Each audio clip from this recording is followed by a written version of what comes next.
Good morning, good afternoon, good evening, for wherever you're joining us in the world. Thank you so much for joining today's Commodity Masterclass, which is part of the Consumer Goods Forum Towards Net Zero Coalition of Action. So I'm really thrilled to have today's session, which is really focusing on how we can learn, collaborate and create scalable solutions for decarbonisation. And today's masterclass is focused on rice. And I'm also really grateful from the team from DFI who'll be bringing us through the challenges and the opportunities that they found in driving this work on low carbon rice. So I'm Sharon Bly. I lead health and sustainability here at the Consumer Goods Forum. Whether you're here with us live today or you're listening to this in the future, I would like to show you the antitrust caution statement, which you can see here on the next slide. And we will respect this antitrust caution statement, in particular during the Q&A session of today's masterclass. So we've had a number of these. We've covered a different number of commodities. We've looked at dairy, coffee, potatoes, for example. So today's deep dive is on rice. So I hope you'll get lots of learnings, but as well, we would love to see some follow-up action from today's agenda. So we will, of course, put our contact details, but please do, if you have questions, there will be, if you're here with us live today, we will have the opportunities to have a Q&A session. So think about your questions and what you would like to ask from the DFI team on their experiences and where we think we could continue the collaboration together going forward. If you're listening to this in the future, you're listening to the recording, please don't hesitate to reach out to myself and we'll make sure that we follow up with the DFI team on any questions they might have. So I'd love to introduce you now to Erica Chan. Welcome, Erica. So Erica leads, she's the Group Chief Legal, Governance and Corporate Affairs Officer for the DFI Retail Group. Erica, thank you so much. You also sit on the Global Steering Committee for the Towards Net Zero Coalition of Action. And of course, your CEO, Scott Price, is one of our co-sponsors on the global team at the Consumer Goods Forum. So thank you for all of the work that you're doing. And let's get into today's agenda. So Erica, I'll hand it over to you and looking forward to today's session, and we'll come back to you in about 30 minutes for the Q&A session. So thank you and welcome. Erica, over to you. Thank you, Sharon. Hello, everyone. So let me give a quick overview about our agenda today. So we'll begin to talk about a little bit on who we are in DFI, and then we'll talk about the rice commodity, followed by our low carbon rice pilot study. Later on, we'll talk about the Q&A that Sharon has covered. So, but maybe before we dive in, just a quick note to all the attendees. So thank you very much for attending. And a lot of you are very experienced players in the industry. So to be honest, this is really a still early journey for DFI. And so it is, even though the session is called Masterclass, we see it as more like a work in progress sharing. And so it is more a sharing of the meaningful steps that we have taken. And also, hopefully, it will spark some of the discussion so we can build some ideas on what we can actually work together in the future. So just a little bit basics about the DFI Retail Group. So DFI is a leading pan-Asia retailer operating in a diverse portfolio with a number of brands across different retail formats. So you can see there are 6 key sectors: health and beauty, convenience, food, home furnishing, restaurants, and other retailing, along with our digital loyalty program, YUU. So the portfolio spans across 13 different markets across Asia. We have over 10,700 outlets and 190,000 team members across Asia. So it is pretty scalable and have a local presence to be able to deliver impact locally.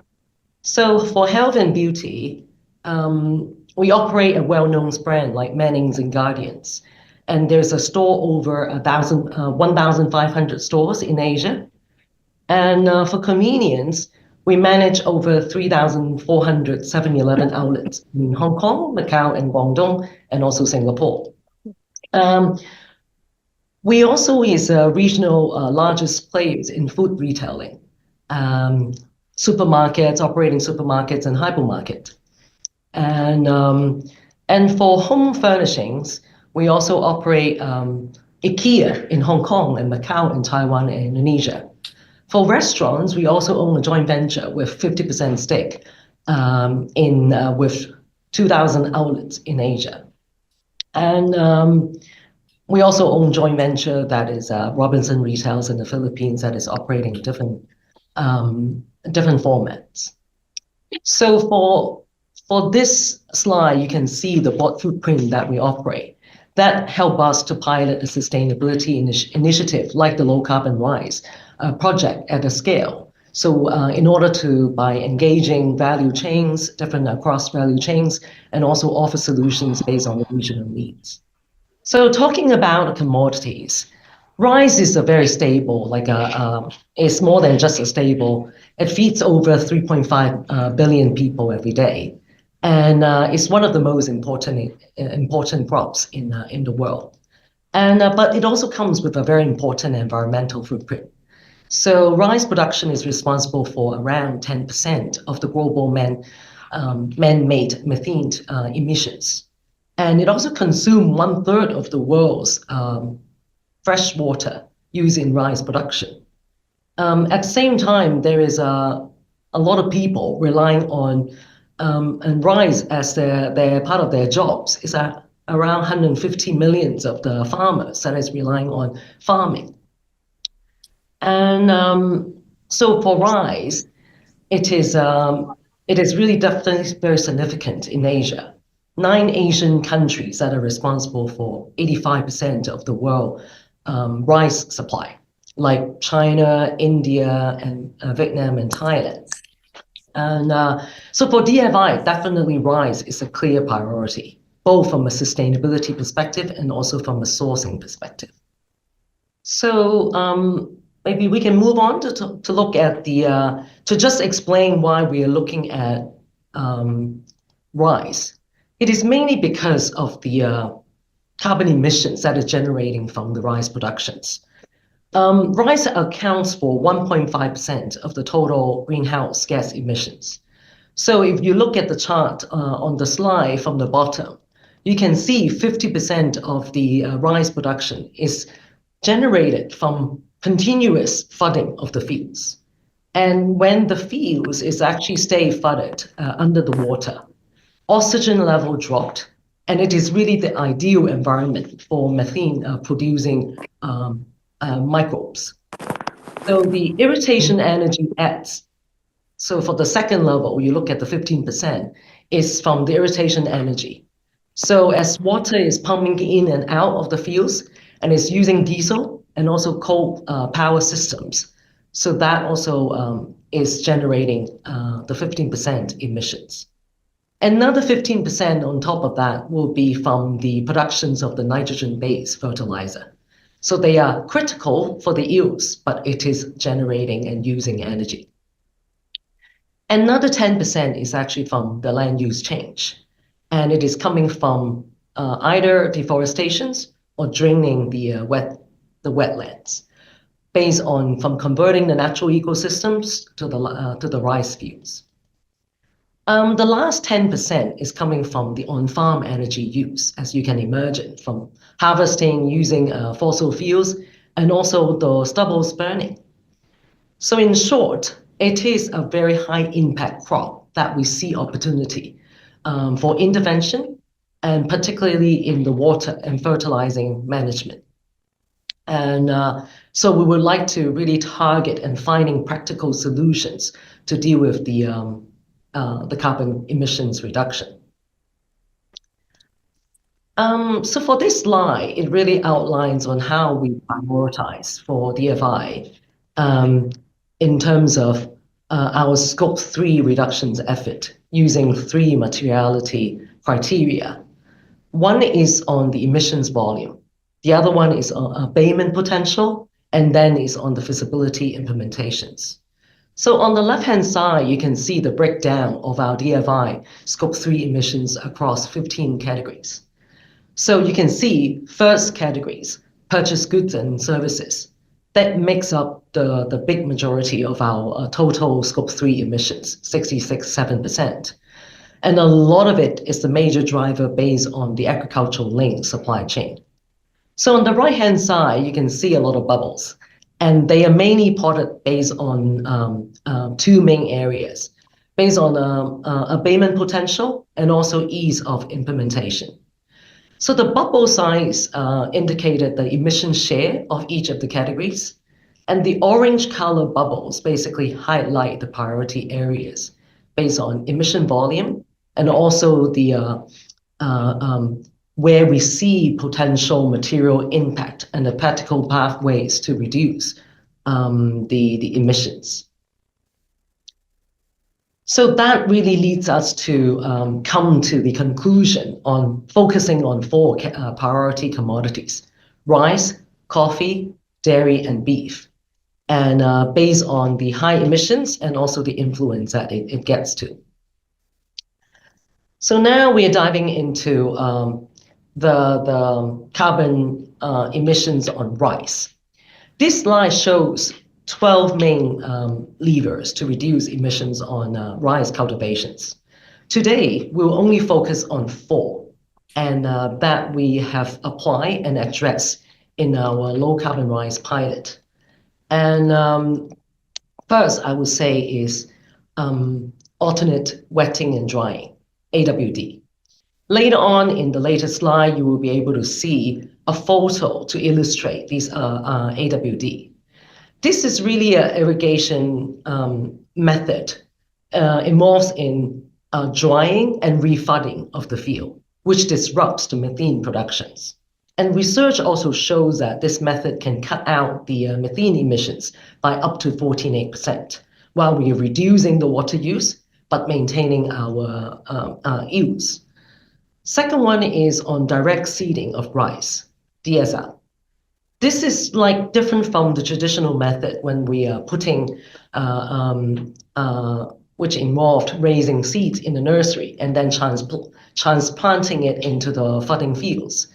But we are basically saying that DSL is to allow farmers to be able to soil the rice seeds directly into the soil. This eliminates the time and the need for the nursery stage, shorten the overall flooding period, and significantly reduce the methane emissions. It also actually saves on the labor costs and also the planning cost. So the third is on minimizing the use of fertilizer. So overusing the nitrogen fertilizer is actually lead to nitrous oxide emissions, which is a potential greenhouse gas emissions. So in our pilot, we're using soil testing to apply for fertilizer only when we're using it. And then the last one will be on the rice straw management. So we basically will be, one of the levers will not be involving burning of straw from the fields to prevent the carbon emissions coming from the burning of the straw. So these are the 4 levers that we will be working on, and then we can go on to the next one. So this slide captures the journey of the low carbon rice pilot. And so in the first Scope 3 initiatives that we have launched in June 2024, we're targeting 50% of our own brand rice to be low carbon by 2030. So we pilot this launch in Thailand with 30 farmers, producing 200 metric tons of under low carbon rice practice. So we have developed a practical DFI low carbon rice standard using low carbon, no cost tools accessible to smallholder farmers. So we partner with the Thai government, university, and consultant. We're delivering trainings throughout through the low carbon workshop and mobile apps and social media and field visits, a hybrid model that really combines technical and trust, and also sign MOUs with the farmers and conducted soil sampling and install gas chambers for emissions tracking. So emissions data and methodologies were assessed by SGS with verification statements issues confirming our process. This is an end-to-end value chain pilot from farmer engagements and also data collections to product launch in Q2 2025. So looking ahead, scaling will require coalitions, financing, and policy support. The transition is actually can't fall under the farmers alone. Okay, so for this slide, it highlights the practical training and measurable results from our pilot program. So we began by delivering hands-on trainings to the farmers in low carbon rice farming practice. So one of our core techniques that we talked about earlier is AWD, which is a water saving method that we talk about. Really is, and particularly for drying during the critical growth period. So instead of keeping the water to be continuously flooding, so this method helped to reduce methane that we talk about, and also doesn't reduce on the yield performance. So as you can see from the slide on the right-hand side, it really shows the alternate wetting and the drying phases throughout the growing period. And so in our case, the jasmine's rice basically follow a typical 120-day planting cycle. In a convention method, normally it would be a continuous flooding. But in our case, basically, we can save up to the flooding to only 10 days. And then we can add up the remaining days, drying, wetting, and drying, wetting, aggregate. We can actually keep the land dry for 110 days. And so we also introduce no straw burning, as we talk about, to reduce the carbon dioxide emissions and also cutting out air pollutions. And we also train on the soil and fertilizing management to prevent on overuse and also nitrous oxidized emissions.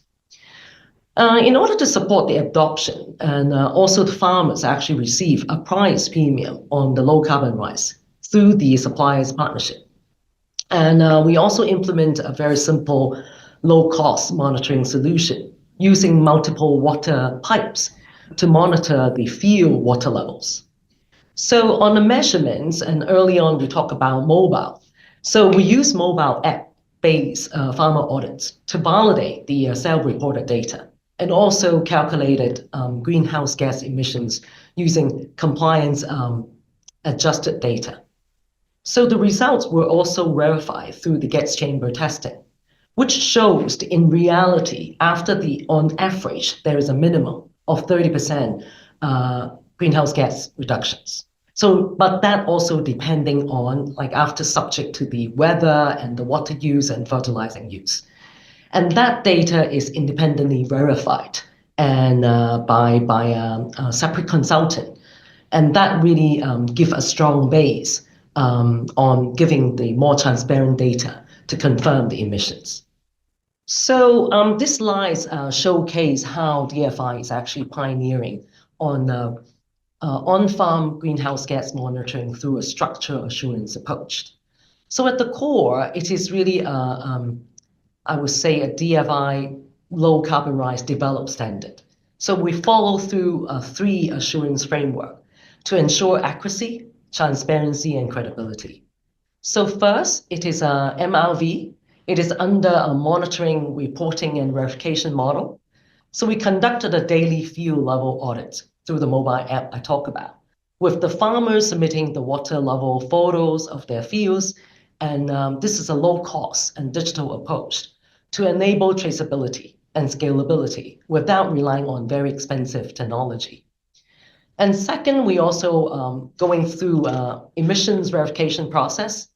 We apply a methodology that is approved by a Thailand Greenhouse Gas Management Organizations, a TGO, with a third-party verifications from our technical consultant, SEI. This ensures that our climate claims are both credible and also consistent. And thirdly, for SGS, SGS conducted independent assurance on our process.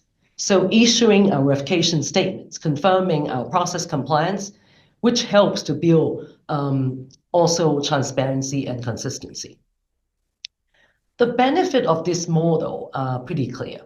From a farmer's perspective, we replace a costly laser landing leveling. I don't know whether all of you are familiar. For farming of the rice, a lot of the time they use a laser land leveling to ensure that all the lands are flooded.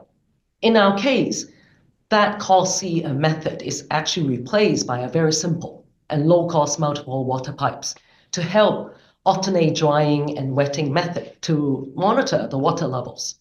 So I think that approach is more practical and also approachable for the small farmers. So it gives a transparent and traceable data, and it also supports generating carbon credit potential for the farmers and suppliers. It helps promote a behavioral change because I think when for decades and decades our farmers are used to be a flooding practice, and so it helps to shift away. But it does really require behavioral and practice and long-term change in order to adopt this AWD method. So we talk about the benefits, and of course there are generations. It generates limitation as well from this method. For the farmers, there isn't really a lot of direct savings for the farmers because using water to farm is free in Thailand. A lot of the water is coming from the rain, so that doesn't save them the cost for paying for the water. And also the regional climate, from rain and temperature fluctuation, that constrain and vary the feasibility and the consistency on the implementation. And also the setup costs for the MRV, monitoring, reporting, and verification, that is not cheap. So that includes lab testing and training. So it is particularly costly for low margin stable crops. And also lastly, as we all know, consumer expects sustainability, but not paying for more. So retailers can't simply just raise the cost that we spend on these innovations and explore about this investment to our customers. So that makes it hard to scale unless we are actually working with more parties in the ecosystem to really share the cost and also expand it in a bigger scale. So it is pretty clear that later on we'll talk about the scaling opportunities. This will require coalitions, funding, and policy support. So we can't really do it alone. And so we'll talk about it further later on. So now we are at the stage, and we wanted to be able to share our journey on the low carbon rice pilots through a video, from a farming training and emission reductions to product launch in our retail chain. So we'll have a quick look at the 2 minutes video.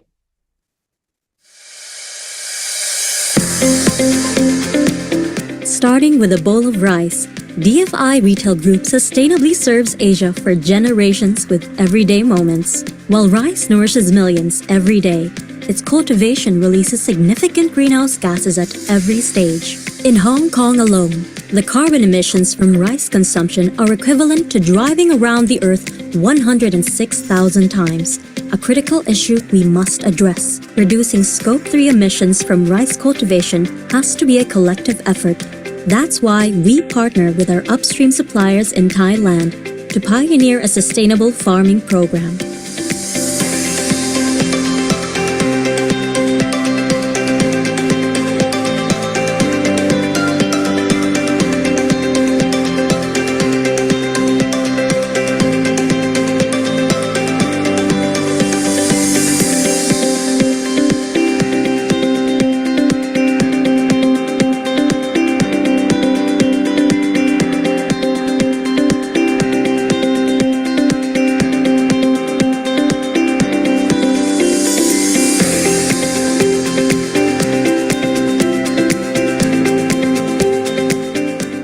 DFI, not only are we sustaining the planet and serving communities, but we are also raising awareness and empowering our customers to make more responsible choices. Our sustainability journey remains challenging, yet there is no limit to what tomorrow can bring. Fed by the moments delivered today.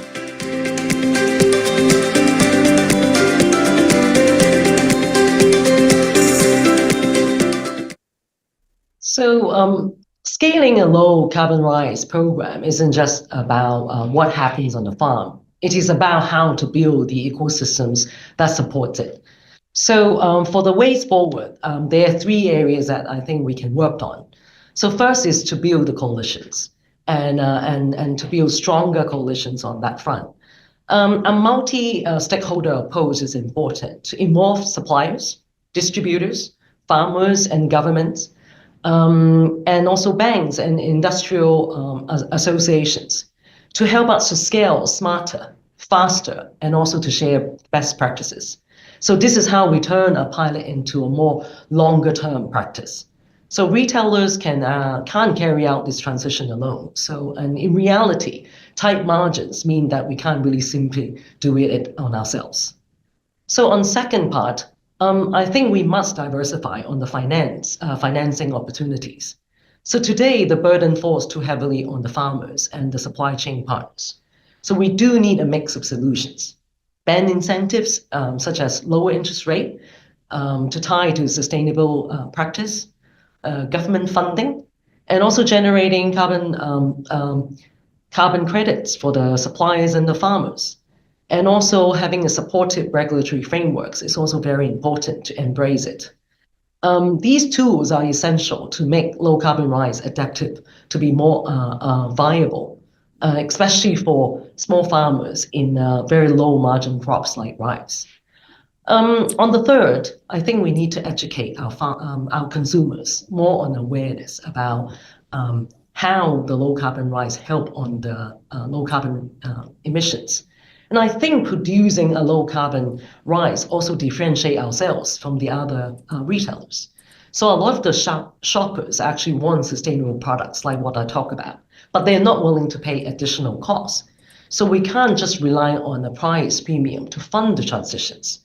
So I think in order to drive the demand coming from our consumer, that education is important to shift the buying behavior.